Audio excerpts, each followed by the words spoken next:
Hello friends, my name is Nitesh Kumar साहब। आज हम बात करेंगे जो बिहार पॉलिटेक्निक में लेटरल एंट्री का जो फॉर्म आता है उसमें जो फिजिक्स केमिस्ट्री मैथ के 50-50 क्वेश्चन पूछे जाते हैं उसी के बारे में हम डिस्कस करेंगे। ठीक है, फिजिक्स के हम 500 क्वेश्चन का आपको सीरीज दे देंगे फिजिक्स केमिस्ट्री के, उसमें से आपका 30 क्वेश्चन एकदम लड़ जाएगा। ठीक है, मैक्सिमम चांस है कि आपका लड़ेगा।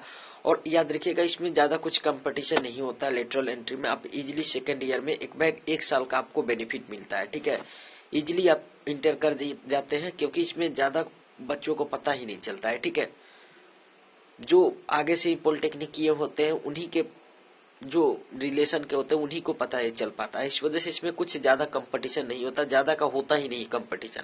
आप भरोगे कैटेगरी से आपका निकलेगा। हाँ, जनरल वालों को देखने को मिलता है लेकिन अदर जितने भी बच्चे हैं उनको किसी भी प्रकार का प्रॉब्लम नहीं मिलेगा। उनको कैटेगरी में एकदम इजीली उनका अच्छा खासा रैंक आता है। ठीक है, और आपने यदि फॉर्म भर दिया है तो आप इस सीरीज को अवश्य देखें। ठीक है, हम लेटरल एंट्री के इस सीरीज को पढ़ाएंगे। ठीक है, इसमें आपको 6 से 7 वीडियो प्रोवाइड करेंगे जिसमें फिजिक्स केमिस्ट्री दोनों ही कंप्लीट हो जाएगा। और यदि आप रेलवे के आप या आपका कोई भी रिलेशन में तैयारी करता हो तो हमारे जाकर चढ़ा चुके हैं। देखिए, हम प्लेटफॉर्म कोचिंग पटना में पढ़ते हैं। ठीक है, अभी पढ़ते थे बट अभी क्या हुआ है कि पटना में कुछ कोरोना के कारण कुछ हो चुका है। तो को मैं अपलोड कर देता हूँ। ठीक है, आप समझ रहे हैं। बहुत सारे लोग कहते हैं कि जो वाईफाई स्टडी है यूट्यूब से पढ़ो, लेकिन याद रखिएगा भैया वो पेड वाला जो होता है पेड वाला यानी कि पैसा पे करके उनका वाला क्लास आपको पढ़ा देंगे कि उसमें से लड़ने का कुछ चांस ही नहीं रहता है। मैक्सिमम बच्चे काफी ज्यादा मेहनत करके बहुत ही कम नंबर लाते हैं। क्यों? क्योंकि उन्होंने पेड कोर्सेस नहीं किया था, उनको एक्स्ट्रा पढ़ा दिया गया है लेकिन जो जानना चाहिए सिलेबस से उनको पढ़ाया ही नहीं गया। समझ में आया? सो यदि नोट चाहिए, आप जानवे करते हैं कि पटना में या रेलवे के लिए सबसे बेस्ट कोचिंग जो होता है प्लेटफॉर्म है। किसी कारणवश आप नहीं जा पा रहे हैं पटना, किसी कारणवश पैसा या अन्य प्रॉब्लम के कारण, तो आप हमारे चैनल में एक बार विजिट करिए, देखिए। करंट अफेयर से लेकर सभी वीडियो को मैंने अपलोड कर दिया है। ठीक है, चलिए स्टार्ट करते हैं। फर्स्ट क्वेश्चन से वेग समय ग्राफ से क्या पता चलता है? तो वेग समय ग्राफ से त्वरण और विस्थापन दोनों ही पता चलता है। आपका डी आंसर हो जाएगा। ठीक है, डी आंसर हो जाएगा। और इसमें देखिए क्या होता है, दोनों का जितने चीजों का आपका रेशियो, जो भी आपका ग्राफ संबंध पूछे ग्राफ के संबंध, तो उनका रेशियो आप निकाल लीजिएगा, अनुपात निकाल लीजिएगा। ठीक है, सबसे पहले हम इसमें आपको व्याख्या करें तो वेग का मात्रक जो था मीटर पर सेकंड होता है और समय का सेकंड होता है। ठीक है, तो दोनों का रेशियो निकालिएगा तो मीटर पर सेकंड भागे सेकेंड बराबर मीटर पर सेकेंड स्क्वायर। किसका यूनिट होता है? त्वरण का। ए आंसर हो जाएगा। और विस्थापन दोनों को आप जब गुंडा करिएगा मीटर पर सेकेंड इंटू सेकेंड, तो सेकंड से सेकंड कट गया, बच गया मीटर। सो आपका मीटर पर सेकंड यानी कि ए, बी यानी कि डी आपका आंसर हो जाएगा। ठीक है, उसके बाद आपका निम्न से क्या टिमटिमाते हुए प्रतीत होंगे? देखिए, जितने भी तारे होते हैं वो सभी टिमटिमाते हैं। ग्रह या उपग्रह के पास कभी भी खुद का प्रकाश नहीं होता। याद रखिएगा, कोई भी ग्रह हो, चाहे पृथ्वी हो, कोई भी शुक्र हो, कोई किसी भी ग्रह के पास अपना खुद का प्रकाश नहीं होता और न ही उनके पास खुद की एनर्जी होती है। सूर्य के ही एनर्जी के कारण हो, या तो गर्म होते हैं, लाल होते हैं, कोई भी रंग का होता है वो सूर्य के रंग के ही कारण होते हैं। ठीक है, और सूर्य के ही कारण कोई भी ग्रह और उपग्रह के पास किसी भी प्रकार के प्रकाश होता ही नहीं है। इस वजह से इनको टिमटिमाते हुए आप देख ही नहीं सकते, केवल आप तारे को देख सकते हो। यानी कि 40 का सी आंसर हो जाएगा। ठीक है, तारे कहो। ठीक है, और निम्न से क्या 24 घंटा चल सकता? महासागरीय ऊर्जा, पवन ऊर्जा, उस भू। देखिए आपका सी आंसर हो जाएगा 41 का सी। इसलिए देखिए, आप कहिएगा कि भूगोल का क्वेश्चन, बिल्कुल नहीं, भूगोल का ये क्वेश्चन नहीं है, फिजिक्स का ही है। ठीक है, 9th 10th में जाइए आपको मिलेगा ये क्वेश्चन। निम्न से क्या 24 घंटा चल सकता है? तो महासागरीय ऊर्जा। तो देखिए, महासागरीय ऊर्जा क्या होता है कि सूर्य जो आपका महासागर होता है या समुद्र होता है, तो जब सूर्य उगता है तो क्या होता है कि उसके सतह, समुद्र के सतह का टेम्परेचर और नीचे गहराई के टेम्परेचर के बीच जब 33 डिग्री सेल्सियस का अंतर होता है तभी हम उससे महासागरीय ऊर्जा प्राप्त कर सकते हैं। ठीक है, जबकि आप समझ रहे हैं कि केवल सूर्य 12 घंटा ही कहीं पे भी उगता है, तो 24 घंटा यहाँ पे प्रश्न में पूछ रहा है, इसलिए ये तो ऑप्शन निगलेक्ट हो गया।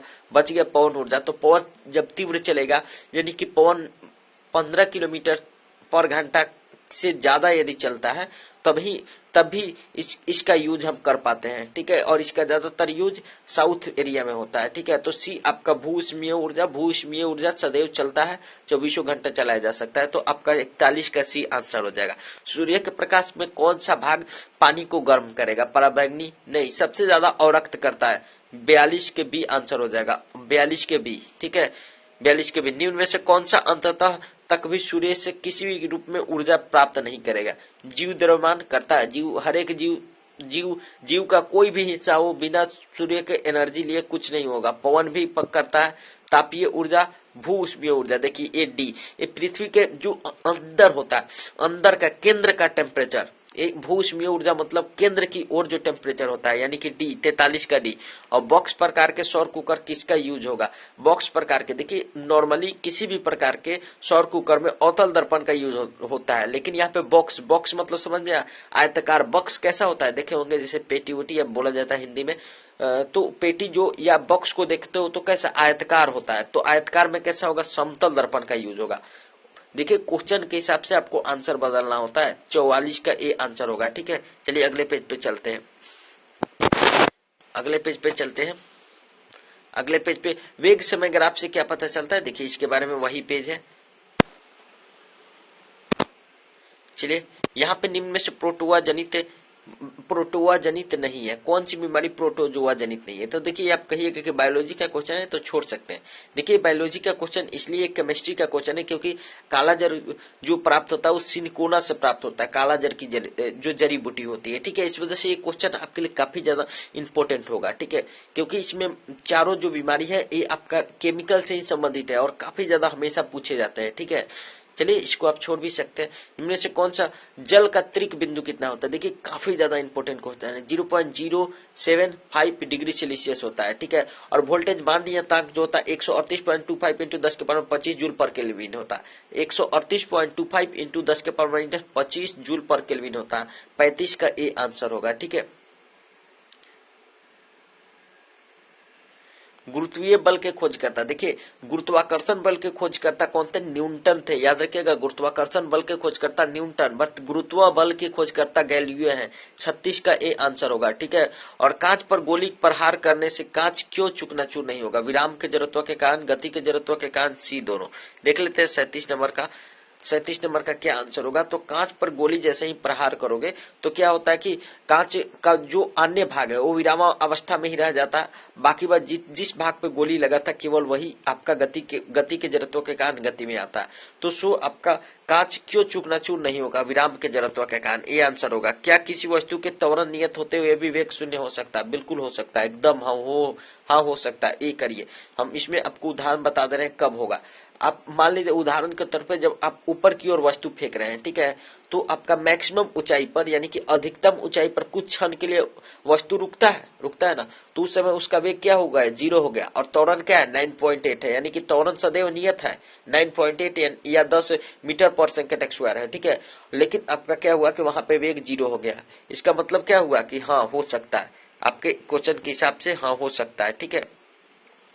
देखिए आपका आंसर भी यहाँ पे दिया गया। चलिए अगले पेज पे चलते हैं।